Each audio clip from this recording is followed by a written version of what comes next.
은혜 받으실 하나님의 말씀은 요한복음 12장 24절 말씀입니다.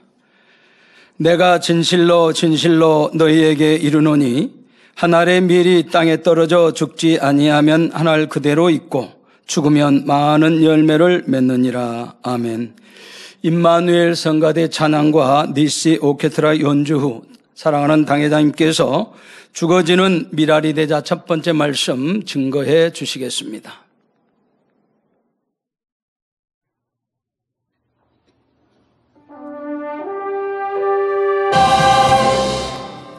강단 헌화 소개합니다. 헌화자는 2025년 장로 권사 임직자 일동입니다.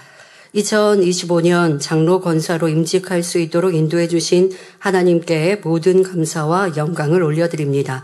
저희 62명의 임직자들은 정금과 같은 믿음으로 아버지 하나님과 교회의 힘과 기쁨이 되며 더욱 온 집에 충성해 나아가고자 합니다. 앞으로 창대하게 펼쳐질 세계선교와 민족 복음화의 앞장서는 만민의 사역의 주인공이 되기를 간절히 소망하는 마음을 담아 강단 헌화를 올려드립니다. 네, 감사합니다. 축하합니다.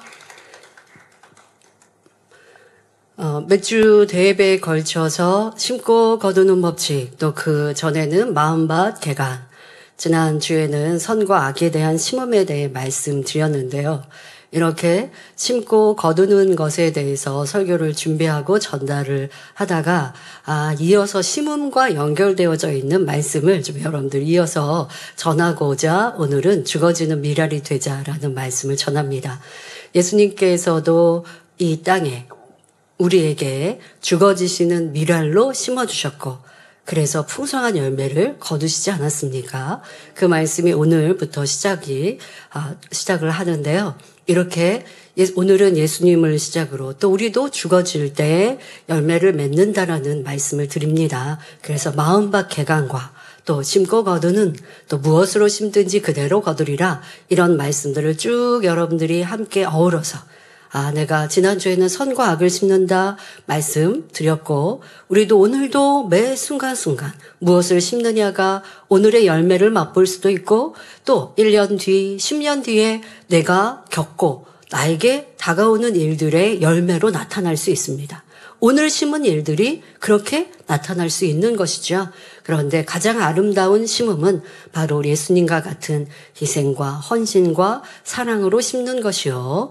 또 오늘 이어 말씀드리겠습니다마는 여러분 자신도 죽어지며 심을 때, 죽어지는 심음, 이렇게 심어질 때 아름다운 영의 열매를 맺을 수 있다라는 말씀입니다.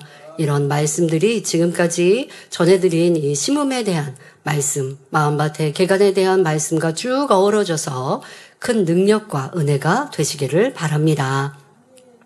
사랑하는 성도 여러분, 로마서 1장 20절에 창세로부터 그의 보이지 아니하는 것들, 곧 그의 영원하신 능력과 신성이 그 만드신 만물에 분명히 보여 알게 되나니 그러므로 저희가 핑계치 못할지니라 말씀하십니다. 이 말씀처럼 자연 속에는 하나님을 만나고 하나님을 인정할 수밖에 없는 놀라운 일들이 많이 있습니다. 또한 하나님께서는 동물과 달리 사람에게 생각하고 깨달을 수 있는 이성을 주셨지요.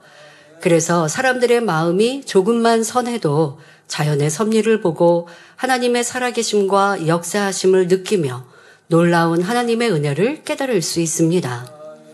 그러니 훗날 심판하실 때 어느 누구도 나는 하나님을 몰라서 믿지 못했습니다 라고 변명할 수가 없지요. 본문 요한복음 12장 24절에서도 예수님께서는 평범해 보이는 자연의 섭리를 비유로 들어 하나님의 깊고 오묘한 진리를 가르쳐 주십니다.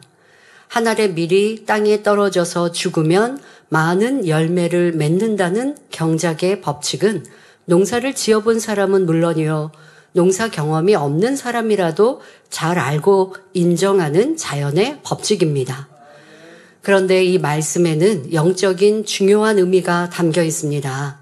바로 한 알의 밀은 예수님 자신을 비유하며 예수님께서 이 땅에 오셔서 온전히 죽으심으로 많은 열매를 맺으신다는 의미가 담겨 있지요. 그리고 우리도 예수님처럼 진리 안에서 하나님의 뜻을 따라 죽어지면 많은 열매를 맺게 된다는 사실도 담고 있습니다.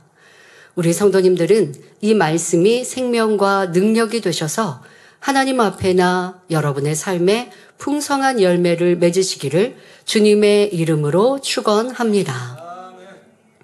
먼저 한 알의 밀이 죽어져서 열매 맺는 과정을 간단히 살펴보겠습니다. 하나의 씨앗이 싹을 틔우기 위해서는 적당한 수분과 알맞은 온도, 공기가 필요합니다. 이 세 가지 조건이 적절하게 갖춰지면 씨앗 안에서는 변화가 일어나는데 바로 싹이 나고 뿌리가 나는 생명 활동이 시작되는 것이죠. 그런데 이처럼 싹이 나고 뿌리를 내리기 위해서 중요한 것은 씨앗은 스스로 죽어져야 한다는 것입니다. 씨앗에는 양분이 들어있지요. 뿌리를 내리고 싹이 난 다음에는 외부로부터 양분을 공급받을 수 있지만 그 전에는 씨앗 자체가 가지고 있는 양분으로 뿌리를 내리고 싹을 틔워야 합니다. 그러니 한 알의 씨앗이 양분으로 제공되기 위해 스스로 죽어짐으로 자기 형체가 사라져야 하지요. 어렸을 때 초등학교 때 자연 시간 과목 중에 자연이 있었습니다. 요즘은 뭘 바뀌었는지 과학으로 바뀌었을까요? 자연 시간이 있었는데요. 과학, 이런 생물, 이런 것들의 기초적인 것을 가르쳐 주는 과목이죠. 이 자연 시간에 이 심음과 자라나는 이러한 원리에 대해서 설명을 듣습니다. 그리고 선생님이 과제를 주십니다. 집에 화분에다가 화분을 구입을 해서 화분에 흙을 담고 그때는요 강낭콩은 씨가 꽤 크지 않습니까? 그러니까 콩인데 여기서 이게 죽어지면 다시 자라나서 나무가 콩을 맺을 수 있습니다. 그러니까 눈에 더 띄는 강낭콩 같이 이렇게 큰 것을 심도록 가르쳐 주십니다.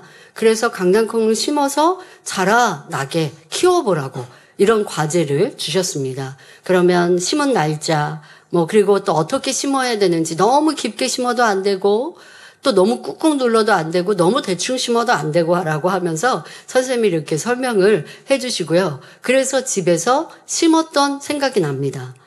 그런데 웬일입니까? 싹이 안 나는 거예요.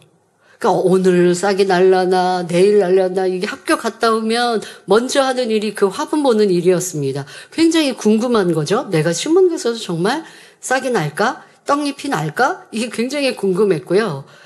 그래서 되게 소중하게 했습니다. 그런데 이게 싹이 안 납니다. 싹이 안 나니까 급한 마음에 다시 흙을 파헤쳐 보니까 씨앗이 그대로 있더라고요. 오늘 말씀처럼 죽어져야 새싹을 내는 것인데 또 뿌리를 낼 수 있는데 죽어지지 않고 형태가 있는 그 씨앗이면 그거는 이제 씨에도 문제가 있는 것이고 제가 잘 못 심거나 잘 못 가꾼 거죠. 물을 너무나 많이 줘서 그랬다든가 이런 상황인 것이죠. 그리고 어떤 때는 이 씨앗에 뿌리같이 이렇게 났어요. 그런 거 여러분 경험해 보셨습니까? 씨앗에서 뿌리같이 이렇게 났는데 내가 이걸 파헤친 거죠.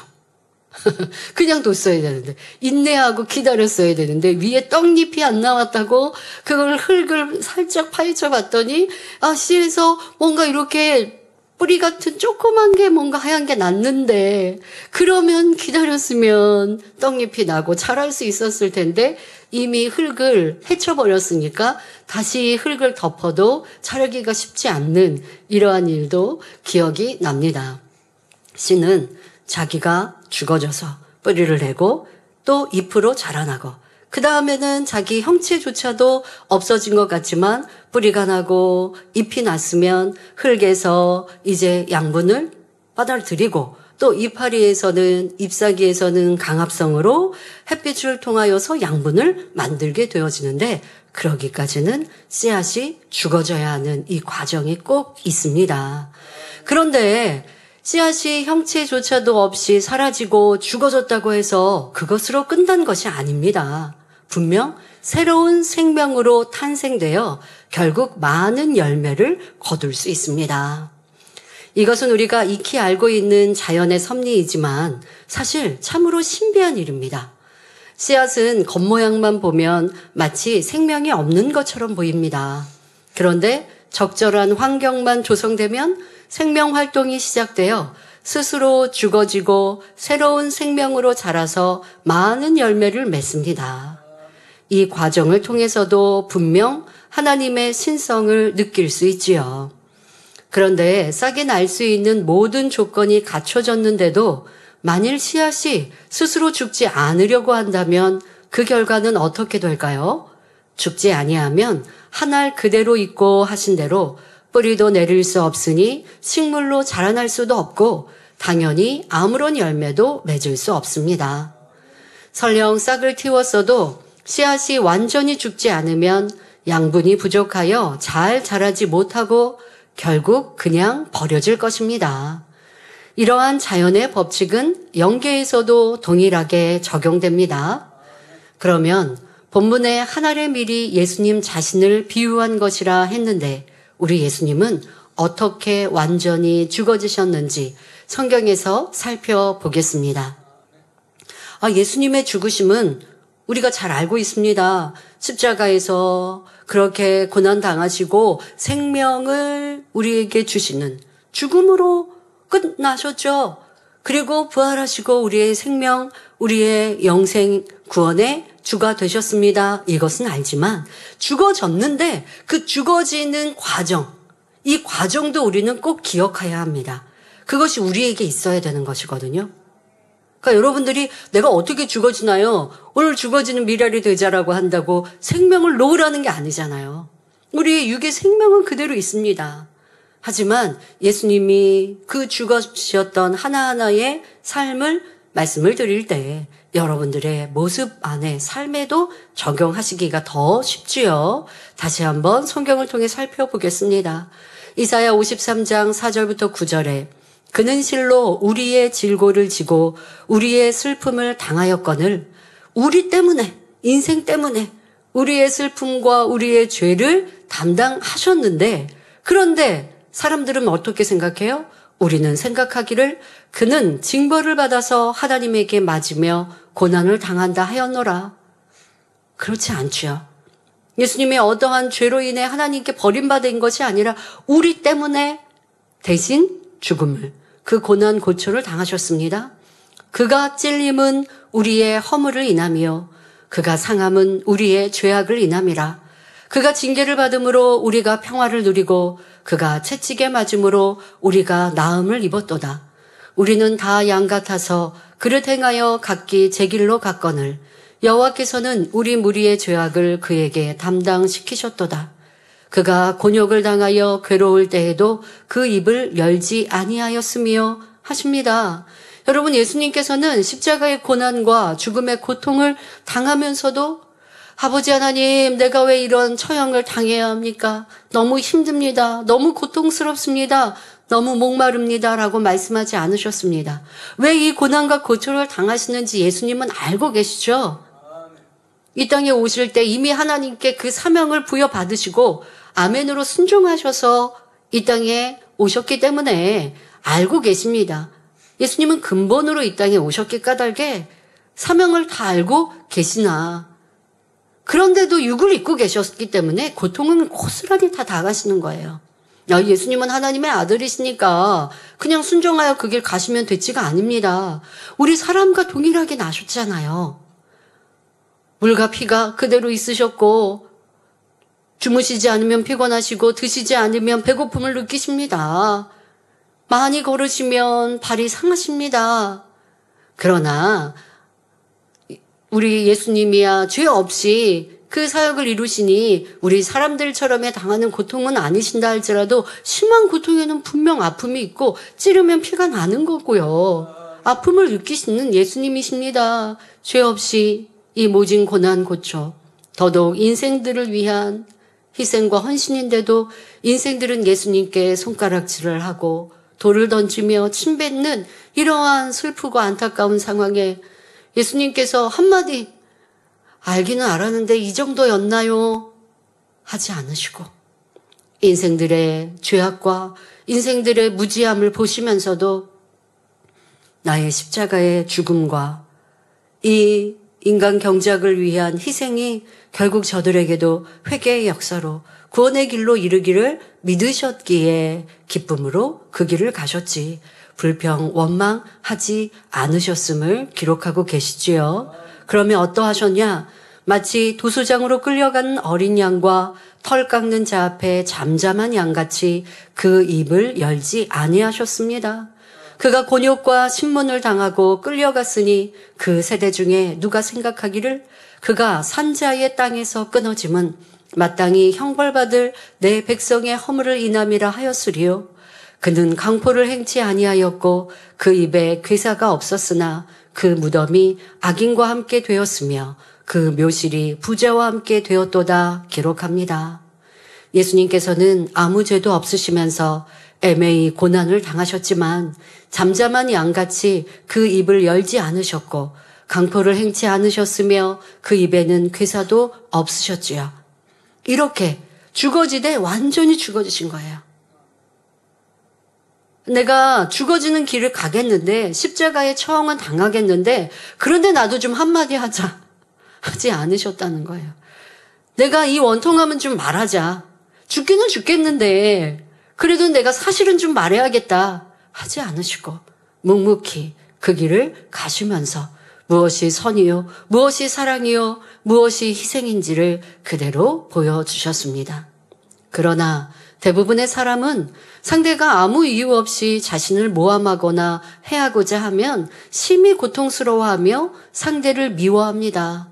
따지고 욕하고 험담하며 결국 원수 맺는 사람도 많지요. 나를 죽이려 하는 것도 아니요. 그저 험담하고 싫은 말을 했다고 미워하며 다투는 사람도 참으로 많습니다. 이런 사람들은 자기가 죽어지는 것이 무엇인지 전혀 모르는 사람입니다. 세상 사람들은 자기가 죽어져야 한다라는 것 자체를 몰라요. 그러면 바보 되는 줄 알고요. 무시당하는 줄 압니다. 그러니 어찌하든지 살려고 하죠.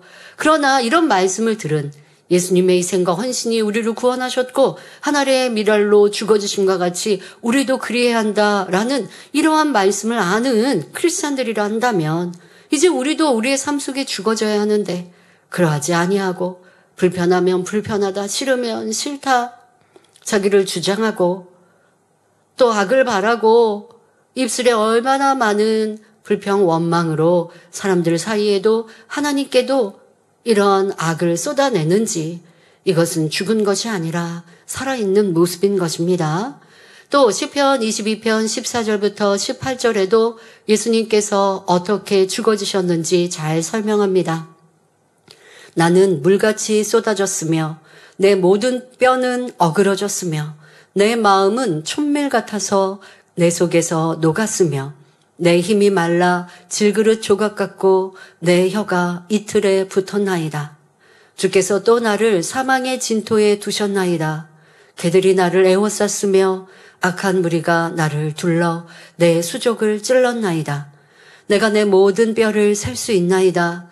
저희가 나를 주목하여 보고 내 겉옷을 나누며 속옷을 제비 뽑나이다 기록되어 있습니다.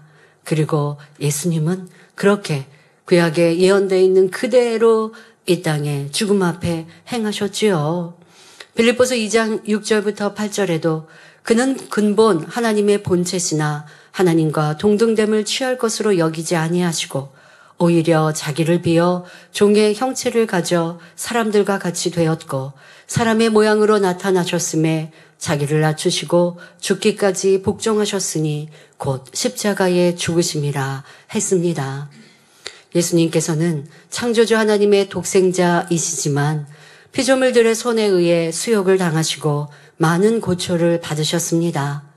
또한 침뱉음을 당하시고 발길로 채이시고 채찍에 맞으시며 가시관을 쓰시고 손발에 못 박히시며 온갖 조롱을 다 받으셨지요. 그런데 예수님께서는 이 모든 부끄러움을 개의치 않으시고 십자가를 지시고 철저히 죽으셨습니다. 이는 한 알의 밀이 땅에 떨어져 죽으면 많은 열매를 거두는 것처럼 예수님 자신의 죽으심으로 무수한 영혼을 구원하게 될 것을 믿으셨기 때문입니다. 이에 대해 히브리서 12장 2절에 저는 그 앞에 있는 즐거움을 위하여 십자가를 참으사 부끄러움을 개의치 아니하시더니 하나님 보좌 우편에 앉으셨느니라 말씀했지요. 그 앞에 있는 즐거움이란 무엇입니까? 영원히 사망의 길로 갈 수밖에 없던 죄인들을 구원할 수 있다는 사랑으로 인한 즐거움이요. 아버지 하나님의 뜻을 이루어 드림으로 기쁘시게 해 드릴 수 있는 즐거움이며 또한 예수님 자신도 죽으심으로 만왕의 왕이요 만주의 주가 될 수 있다는 즐거움이지요. 여러분 죽어지지만 정말 하나님의 영광을 위해 죽어지는 이러한 사람들, 우리 예수님과 같이 이러한 의인들과 믿음의 선진들은 그렇게 모든 것이 다 사라지는 것 같고 내 수고와 헌신도 때로는 짓밟히는 것 같고 내가 했던 모든 것이 무가 되는 것 같이 이루어진다 할지라도 그것으로 인해 아쉬울 것도 없어요. 왜? 무익한 중으로 하나님 앞에 드렸으니 하늘에 상급 쌓았으니 이 땅의 사람들이 핍박하고 그것이 잘못되었다 한들 하나님 앞에 온전한 것이면 하늘에 쌓였지요. 그러니 하늘에 쌓여있는 이 상급을 누구도 빼앗아가지 못했으니 세상 사람이 핍박하고 거짓말을 한들 힘들지가 않은 거예요. 왜? 나는 하늘을 보고 있으니.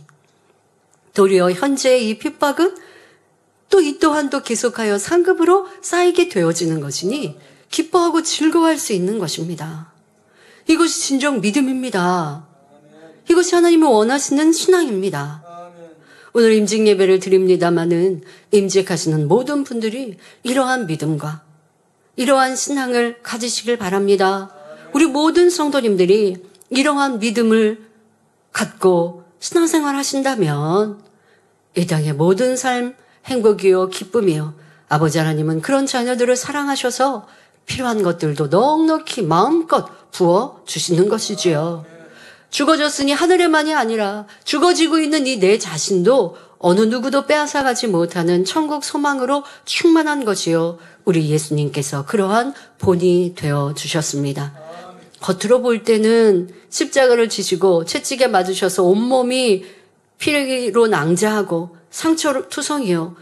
십자가를 지고 한 걸음 한 걸음 걷는 것조차도 힘겨운 예수님의 모습이지만 예수님의 마음은 온통 아버지 하나님으로 가득하시고 이 희생과 죽으심이 결국 풍성한 열매를 맺는다는 소망으로 그 길을 가셨다는 것입니다. 마음이 힘들고 지친데 입술로만 안 내신 것이 아니라 마음조차도 주실 그 영광과 풍성한 상급 또 아버지 하나님의 뜻을 이루어 드린다라는 이 행복으로 십자가의 길을 가셨다는 것. 여러분들은 얼마나 기쁨과 감사, 믿음으로 이 신앙을 이루고 계시는지 점검하고 돌아보십시오. 예수님뿐 아닙니다. 모세 선지자나 사도 바울과 같이 성경에 나오는 믿음의 선진들도 이러한 하늘의 소망이 있었기에 부끄러움을 개의치 않고 오직 하나님 나라를 위해 철저히 죽어질 수 있었던 것입니다. 그러므로 우리도 정령 믿음이 있다면 하나님의 일을 하면서 당하는 어떤 어려움이나 힘듦이라 해도 포기하지 말고 부끄러워하지 말아야 합니다. 하나님의 나라와 의를 위해서라면 그리고 믿음의 형제들을 위해서라면 철저하게 죽어지고 비록 부끄러움을 당한다 할지라도 개의치 않고 오히려 기뻐하고 감사할 수 있어야 하는 것입니다.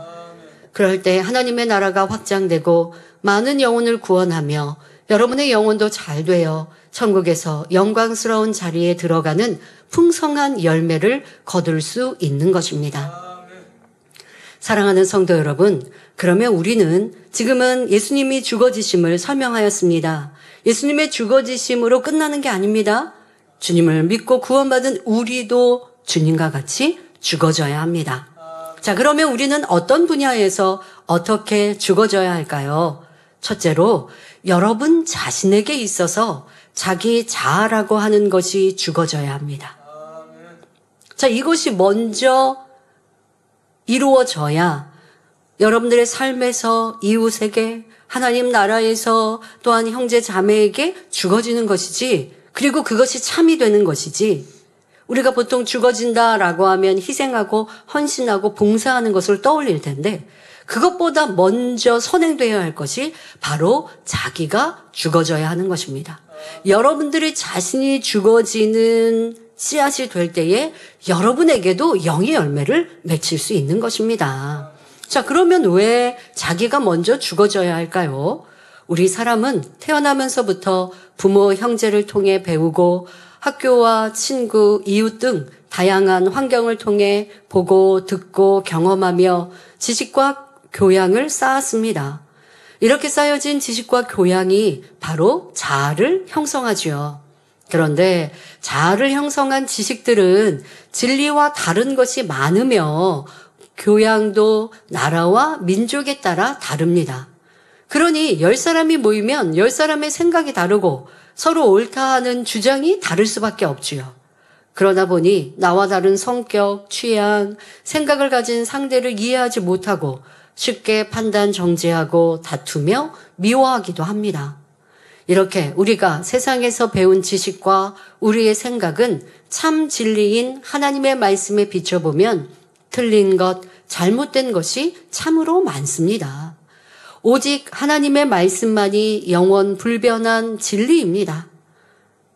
자, 그런데 여러분들은 지금 주님을 영접하기 전에는 이러한 영원 불변한 진리, 참 옳은 진리와는 다르게 자기를 주장하며 자기 나름대로 만들어진 또 부모, 형제, 환경과 조건, 또 만났던 일들과 듣고 보고 배운 것들로 내가 선택적으로 나를 만든 이와 같은 것들, 이것으로 판단하고 정죄하고 옳다, 그르다 하고 있는데 이게 틀렸단 말이에요. 자, 이걸 여러분들이 인정해야 정말 죽어지는 시작이 될 수 있습니다. 자, 어떤 계기를 통해 하나님을 만나고 예수 그리스도를 영접하게 되면 이제 진리가 생각과 마음을 두드리게 됩니다.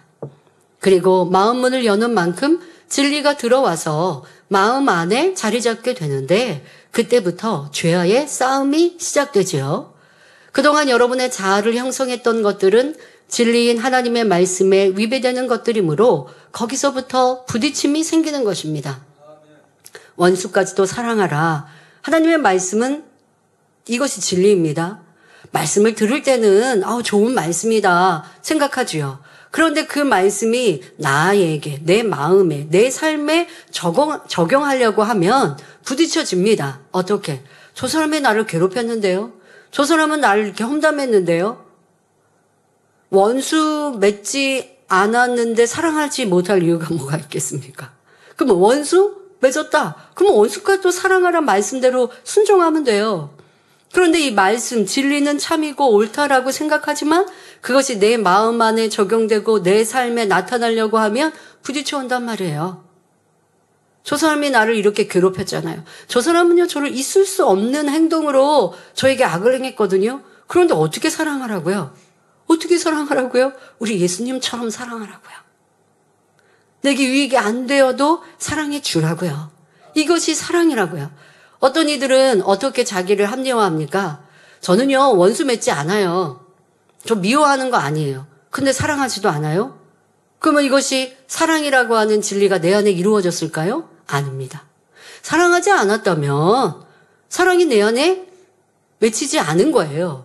여러분들이 비진리의 것, 하나님의 말씀과 반대되는 비진리는 죽어지고 이 진리를 행해야 진리의 열매가 맺혀. 그것이 곧 영이죠. 사랑을 하려면 미움이라는 것이 썩어지고 죽어져야 돼요. 이 미움이라는 건 내 자아거든요. 싫은 사람은 믿고 나에게 유익이 안 되는 사람은 거리를 두고 아니면 내가 이렇게 보니까 내가 미워하는 건 아니지만 저 사람 굳이 사랑하기 위한 희생과 헌신 꼭 해야 돼? 라는 자기 유익을 구하는 마음? 이거는 사랑이 아니잖아요. 어느 쪽에 가까워요? 미움 쪽에 가까워요. 바로 자기를 사랑하는 쪽에 가까워요. 이게 죽어지지 않으면, 이런 자기 유익과 자기를 사랑하는 마음이 죽어지지 않으면 사랑이라는 열매가 내 안에 맺힐 수가 없어요. 그러니까 자기를 사랑하고 자기를 더 중요하게 여기고 하는 것들을 여러분들이 죽어져야 그 안에 사랑이 들어오고 사랑으로 열심히 행하면 사랑의 열매를 맺힐 수 있는 것인데 말씀을 처음에 듣고 행하려고 하면 이게 부딪혀 온다는 것입니다. 항상 기뻐하라 말씀하시는데, 아니, 내 삶에는 기뻐할 조건이 없는데요? 나도 당신처럼, 아니, 뭐, 교회 어떤 일꾼처럼 좋은 일만 있으면, 가정이 복음화 되고, 누가 나를 건드리는 일 없고, 이렇게 좋은 일만 있으면 나도 기뻐할 수 있죠. 처음엔 그렇게 생각할 수 있습니다. 하나님 말씀을 내가 밀어내고 있는 거예요. 말씀과 내가 자꾸 이 반대로 가고 있는 거예요. 그런데 점점점 깨어지고 나를 낮추고 내가 죽어져야겠다. 어느 순간에 말씀을 듣고 있는데 왜 내 삶에는 열매가 없지? 이렇게 이제 깨닫게 되어지면 나도 기도한다고 하고 하나님 일에 하나님을 사랑한다고 말하는데 왜 하나님의 사랑받는 증거가 이렇게 부족하지? 라는 것을 깨달을 때는 이제 자기를 더 깊이 돌아봅니다. 아니, 말씀은 말씀이요, 나는 나요. 이게 내가 살아있는 거예요. 그럴 때 안 되겠구나. 내가 죽어지고 말씀이 내 안에 살아 역사하시도록 해야겠구나. 그러고 보니까 항상 기뻐하라는 말씀과 나는 기뻐하지 못할 조건이 이렇게 많잖아요.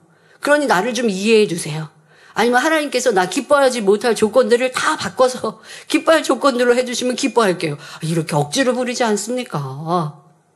그러나 하나님은 뭐예요? 기뻐하지 못한 조건에서 기뻐해라.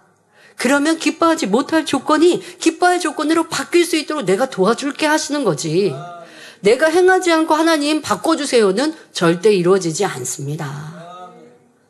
이렇게 여러분들이 하나님의 말씀과 지금까지 내가 살아왔던 내 유익과 내 자아와 여러분 우리 자아라는 거 다시 쉽게 말하면요. 자기 사랑하는 거예요. 우리가 얼마나 자기를 사랑하고 소중히 귀히 여기는데요. 이러한 것들과 하나님의 말씀과 진리가 달라서 부딪혀질 때 여러분은 어떠하고 계십니까? 자, 이때 믿음이 있으면 내 생각과 이론, 내 유익보다 하나님의 말씀이 옳음을 믿기 때문에 자기를 부인할 수밖에 없습니다. 이것이 자기가 죽어지기 시작하는 것이지요. 진리인 하나님의 말씀에 위배되는 내 생각과 이론, 행함이 발견될 때 즉시 자기가 틀렸음을 인정하고 옳지 않은 그것을 벗어내고 진리로 변화시키기 위한 싸움을 해야 합니다. 그런데 자기 자아가 죽어지는 것은 쉽지만은 않습니다.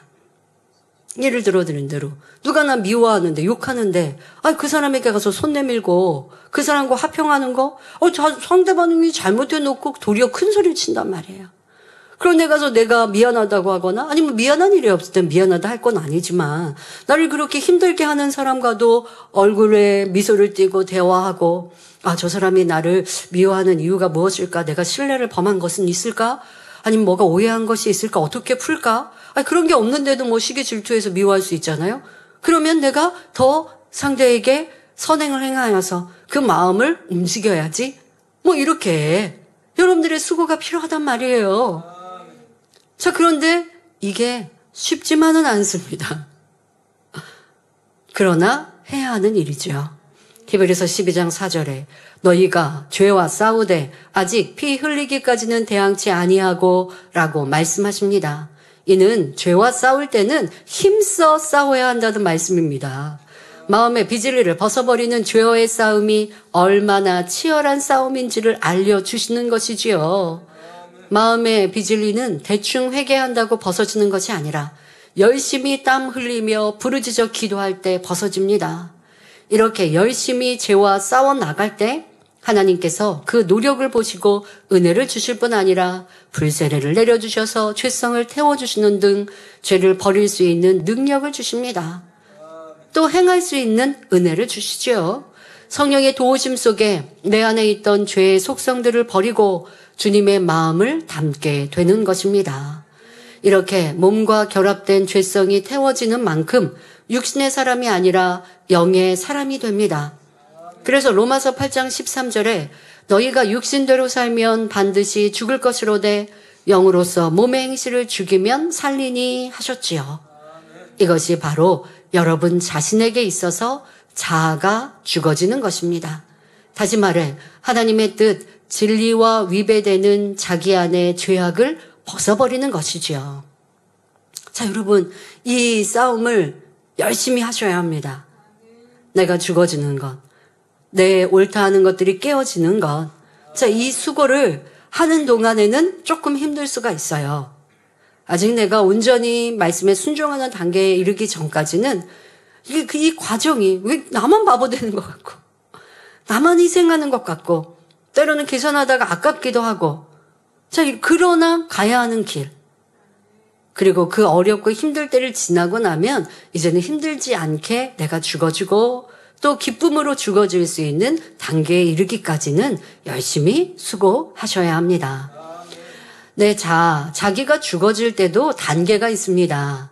이제 주님을 영접한 믿음의 1단계는 무엇이 죽어져야 하느냐, 가장 또 죽어져야 되는 우선적으로 여러분들이 타겟을 삼을 것은 바로 말씀을 들으며 의심되고 믿어지지 않는 하나님의 말씀과 기사와 표적 등에 대한 의심을 물리치는 노력을 해야 합니다.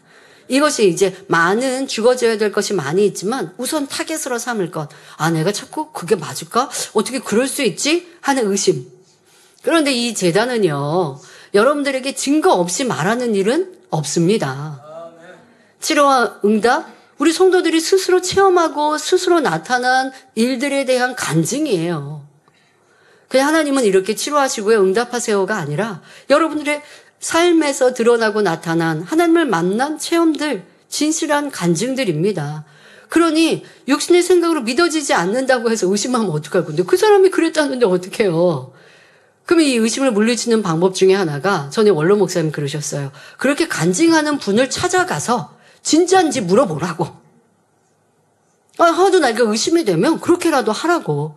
그래서 진짜인지 가짜인지 물어보고, 진짜라면, 근데 그게 한 사람 할 필요 없어요. 많은 사람이 있으니까 많은 사람들 중에 찾아가세요.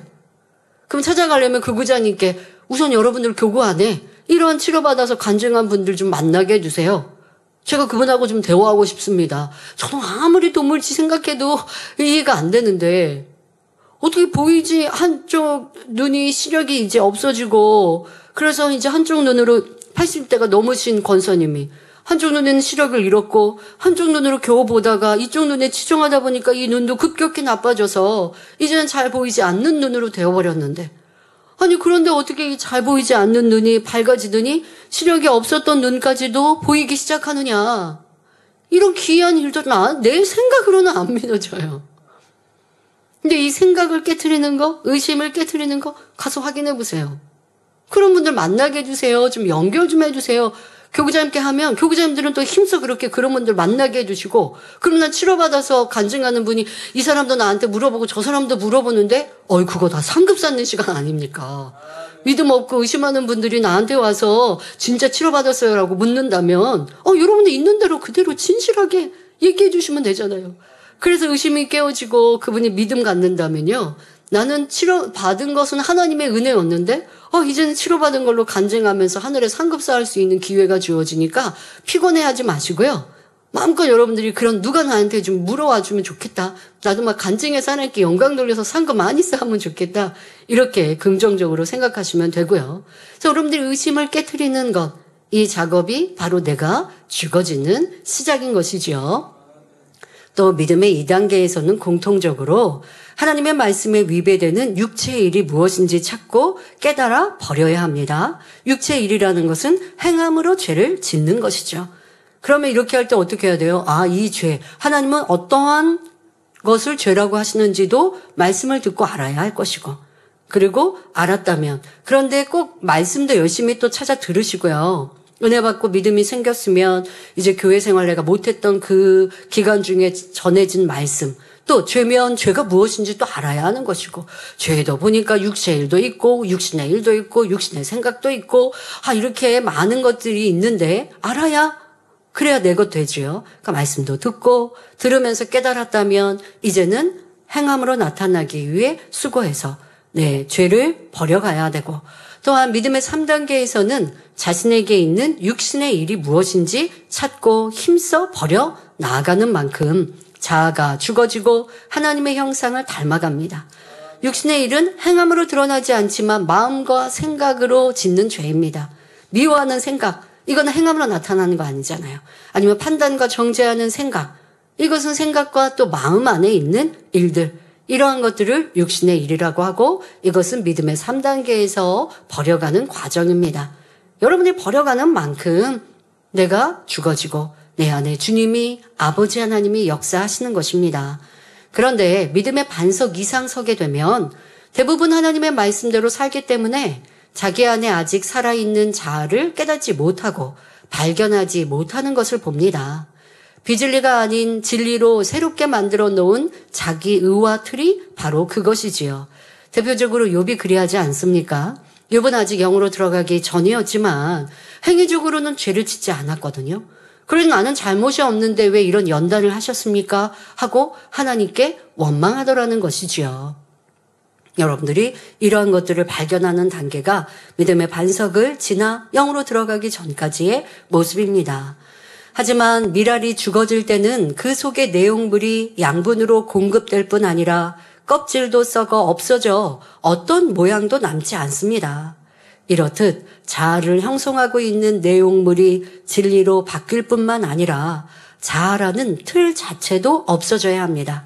그럴 때 우리가 주를 영접한 후 구습을 버린 새로운 피조물이라 할 수 있는 것입니다. 고린도후서 5장 17절에 그런즉 누구든지 그리스도 안에 있으면 새로운 피조물이라 이전 것은 지나갔으니 보라 새 것이 되었도다 하셨지요. 자기 의와 틀은 세상으로부터 입력되어 나를 만든 구습이기 때문에 예수를 구세주로 영접하면 하나님의 말씀을 들음으로 나를 진리로 바꾸어 가야 합니다. 내가 옳다고 하는 것이 다 옳은 것이 아니고 옳은 것도 있고 잘못된 것도 있음을 인정해야 하지요. 욥의 친구들이 욥에게 진리를 가지고 지적하고 권면하고 질타합니다. 그 말하는 진리는 죄를 지은 사람에게 하나님은 연단하시고 또 책망하시지 죄 없는 사람에게 그러실 리가 있어? 이 말이었지요. 그러나 하나님께서 때로는 욥과 같이 행위적인 죄가 없지만 마음 근본 안에 있는 악의 모양을 버리고자 연단하시는 경우도 있고 또 큰 축복을 주시고자 시험하시는 경우도 있는데 내가 알고 있는 단편적인 것으로 상대에게나 또 하나님 나라에 대하여서 평가할 때 이것이 큰 잘못이 되는 것이죠. 그러니 아무리 내가 영으로 들어가고 온영으로 들어갔어도 내 생각이 다 마땅하지 않습니다. 도리어 영으로 온영으로 들어가면 이게 꽉 찬 곡식처럼 벼 이삭이 꽉 차서 고개를 숙이는 것처럼 더 겸손하고 겸비해집니다. 그래서 어떤 대화 속에 내 생각을 알겠는데 상대방은 자기 주장이 있고 그게 맞대요. 그런데 도리어 내가 더 하나님의 형상을 닮아가는 사람이라면 그래요? 하고 넘어가요. 우리 원로 목사님이 그러셨던 것처럼 주장하지 않아요. 그게 육적인 이 세상의 지식이나 세상의 방법 또 하나님의 진리는 타협하는 건 없지만 상대가 하나님의 진리를 영의 사람, 온영의 사람 앞에서 주장하겠습니까? 그럴 일은 없으니까 대부분 육의 삶에서 아니면 뭔가를 듣고 느끼고 생각하고 하는 것들이겠죠. 이런 것들을 상대가 주장한들 내가 머리니까 하고 내 말이 맞아 하지 않고 도리어 다시 한번 살펴볼게요 한다든가 상대방은 이런 생각을 하는구나 하고 다 인정해주고 받아들이는 넓은 마음을 가질 수 있어요. 그런데 내가 영으로도 들어가지 않았는데 내 생각이 옳고 내 말이 맞고 왜 이렇게 할까 왜 저렇게 할까라고 하는 거 이렇게 할까 저도요 성장 과정과 사역을 하면서 왜 이렇게 하지 저렇게 하면 참 좋겠는데 그런 생각을 한 적들이 많이 있습니다. 그런데 내 마음 안에 선과 사랑이 채워지니까 저분은 저렇게 생각을 저렇게 하는 이유가 있겠지. 이유가 있는데 별로 특별한 이유는 없어요. 때로는 게을러서 그렇게 하고 있거나 발전 없이 그렇게 해요. 그럴 때 그것도 되게 답답한 적이 있었습니다. 이유 될 게 없잖아요. 그런데 능력이 없거나 지혜가 없는 것도 이해해 줘야겠더라고요. 그걸 답답해하면 나만 손해예요. 능력이 없고 지혜가 없는데 능력 없나고 계속 지적할 거예요. 그러면 얼마나 상대는 힘들겠습니까? 근데 이때 지적하는 사람은 뭐라고 생각할까요? 내가 지적하는 게 틀렸어? 내가 지적하는 게 잘못됐어? 라고 말하겠죠. 틀린 거 아니고 잘못된 거 아니지만 더 깊은 선에는 미치지 못하는 것이니까. 이렇게 진리로 또 생각하면 상대가 맞고 틀린 게 아니라 내가 부족하구나. 내가 하나님의 선과 사랑에 부족하여서 아직도 내가 옳다고 상대는 틀렸다고 하구나. 이런 마음이 되면요, 더 죽어지는 거예요. 이런 자세가 돼야 자아가 빨리 깨어집니다. 하나님 말씀만이 참이기 때문에 나의 경험도 나를 만든 모든 자아와 틀도 진리로 다 바꿔야 합니다.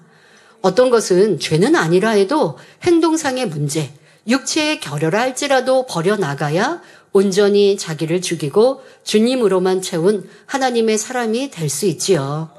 그런데 이렇게 하나님의 말씀을 들으면서 마음속의 악과 비진리를 발견하고 진리로 변화시키기 위한 죄와의 싸움이 시작될 때 크게 두 종류의 사람의 모습을 볼 수 있습니다. 시간이 많이 갔기 때문에 여기서부터는 다음 시간에 말씀을 드리도록 하겠습니다.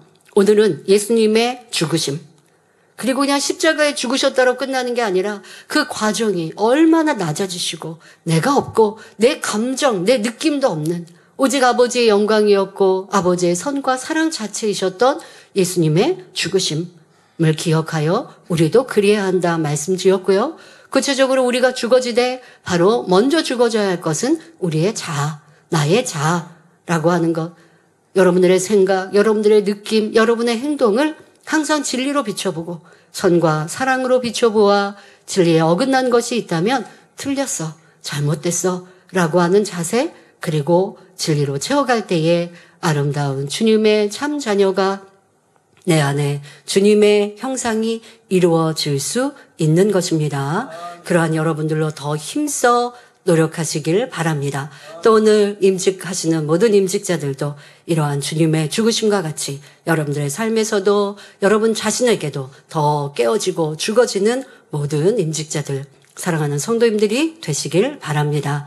환자를 위해 기도합니다. 아픈 분들은 아픈 것 위에 손을 얹으시고 아프지 않으신 분들은 마음의 소원을 가지고 기도 받으시기 바랍니다. 좋으신 아버지 하나님, 이 시간 우리가 온전히 깨어지고 죽어져 내 안에 주님이 살아 역사하시고 아버지의 형상이 나타나길 원합니다. 말씀을 들은 모든 성도님들과 오늘 특별히 임직하는 모든 임직자들이 이 말씀이 능력이 되어 우리가 어느 곳에든지 심어지며 풍성한 열매를 맺기에 부족함이 없게 하여 주옵소서. 이 시간 예배하며 기도받는 모든 성도님들마다 친히 안수하여 주옵소서. 전국 전 세계 사랑하는 모든 성도님들 또한 GCN 시청자들 위해 친히 안수하여 주시고 모든 질병, 균들, 연약함들 성령의 불로 깨끗게 온전케 하여 주옵소서. 예수 그리스도 이름으로 명하노니 모든 질병 균들아 연약함아 성령의 불로 템받고 깨끗하고 온전함을 받을지어다. 몸에 어떠한 질병들 고질병이라 한다 할지라도 의학으로 과학으로 아니 되어지는 질병 균들과 연약함이라 한다 할지라도 이 시간 깨끗게 하시고 강건케 하여 주옵소서. 또한 주님의 보혈의 피로 또한 우리의 모든 죄악도 태우시며 깨끗게 온전케 하시며 죄에 막힌 남들도 헐어서 강건함을 얻는 치료받고 응답받는 모든 성도님들 되게 하여 주옵소서. 학생들도 학생의 본분 잘 감당하게 하여 주옵시며 한 주간도 전국 전 세계 만민의 성도님들과 모든 지교회들 지키시고 보호하시사 평안케 하여 주옵시고 더 하나님의 기뻐하시는 날들이 되게 하여 주옵소서. 오늘 정년 예배는 임직 예배가 있습니다. 임직자들의 가족과 또 함께 참여하는 모든 이들에게도 큰 은혜와 감동이 되는 예배가 되게 하시고 축복하여 주옵소서. 감사드리며 우리 주 예수 그리스도의 이름으로 기도하옵나이다. 아멘.